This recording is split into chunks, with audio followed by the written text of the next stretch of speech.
Okay, so here's what the Winchester looks like. Regular Super X, 1 ounce Foster slug at 1600 FPS. Now, I'm willing to bet that this is actually in a tapered hull, basically a super target or universal with a high brass. But we're about to find out. Here's a cross section of what the load actually looks like. We have a fairly tall plastic gas seal, a few nitro cards, and then the 1 ounce slug, which is a hollow point. Not bad. This is actually fairly standard right here. We have 36.6 grains of what looks to be long shot powder. It's probably not long shot, but it does look exactly like it. And this hull, I guess that it was a tapered hull, but it's not. It's just straight wall, low base wad. Fairly typical of Winchester. But that's it. That's the Winchester. Here's the plastic gas seal. It's pink, not white. I'm not really sure if the camera's picking that up, but this thing is actually pink. A 1/4 inch nitro card. And this is the slug. A little mangled, and I did not do that. That's just how it came out of the shell. My knife never touched it. A little oxidized too. Nice deep rifling. Let's see what this actually weighs here real quick. Grains, it is 436 grains, and that is 0.996 of an ounce. Basically an ounce. Not bad. And I went ahead and put it back together in a Fiocchi. Let's move on to the Remington. And here's the Remington. Again, 1 ounce Foster slug, rated at 1560 FPS this time. So not 1600, but I'm willing to bet these all hover right around the same velocity over the chronograph. Slug's a little bit different, as you can see from the Winchester. Hollow point is different. Let's see how this one's constructed. Here's a cross section of the Remington. As you can see, it's very different than how the Winchester was loaded. You can't see it in here, but there is a plastic gas seal. I've taken these apart before. And we have a 1/2 inch fiber wad. This looks like a waxed hard card. A 1/4 inch plastic, I don't know, gas seal, and then the 1 ounce slug. The Remington shell has 29.6 or 30.2 grains of whatever this powder is. Looks to be Alliance steel, but it's probably not Alliance steel at all. Here's what's in it. The plastic gas seal I was talking about. The 1/2 inch waxed hard card. This sits underneath the slug. It's a very, very hard piece of plastic.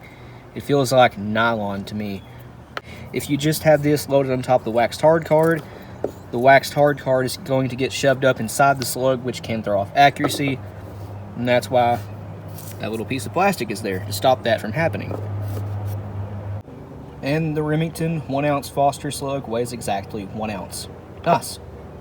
1 ounce is 437.5 grains. We're pretty much right there. And here's the Remington put back in a Fiocchi shell. I am roll crimping these with the Got BN2, by the way. But looks pretty good. And lastly, here is the Federal 1 ounce Foster slug, rated at 1610 FPS. So this is the highest listed FPS. But again, I'm sure these are all moving about the same speed. Now, let's see how this looks cross-sectioned. Here's the cross-section of the Federal 1 ounce slug. Now this is the most modern design, being that it has no sort of fiber wad in there at all. No waxed hard card, none of that. This is just a straight modern plastic gas seal. Again, the slug itself looks pretty similar to both the Winchester and Remington. However, this does have a bigger hollow point than either of the other two. Guys, I may stand corrected here about these being all roughly the same speed. As you can see, this Federal hull, actually, not hull, but powder charge, is actually quite a bit higher than the other two, especially that Remington. But this is 40 grains of, again, what appears to be long shot powder, even though it's probably not long shot. Pretty cool, nonetheless. Those might actually be running 1610 or even more. But here's our plastic gas seal. Very simple. Here's our 1 ounce slug. Again, fairly similar to the Winchester and Remington. Actually, this is in better shape. It's not as mangled. I did that gouge you see right here with my knife, though. But the slug itself is in by far the best shape out of all 3 of them. Interesting note here, the Federal has a paper base wad. You don't really see that too much anymore, although some Federals still have them. And the Federal slug weighs 435.6 grains. Wind just kicked up again. Or 0.996 ounces, just like the Winchester. Now it weighs 1 ounce. The wind is doing that. It weighs 0.995-996. And here's the Federal all buttoned back up with the Got BN2 in a new primed Fiocchi.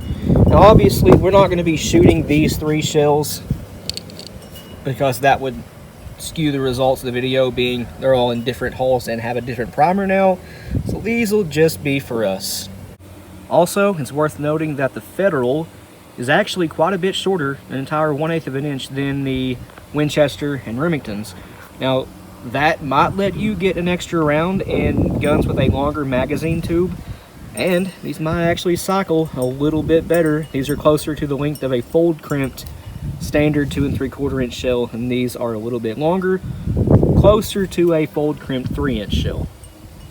And lastly, the Winchester and the Federal have very nice, beautiful tapers on the end of the shells, whereas the Remington does not. It is completely square, if not tapered out, belled out just a little bit. But that's fine. I'm sure all of these will cycle just fine in autoloaders.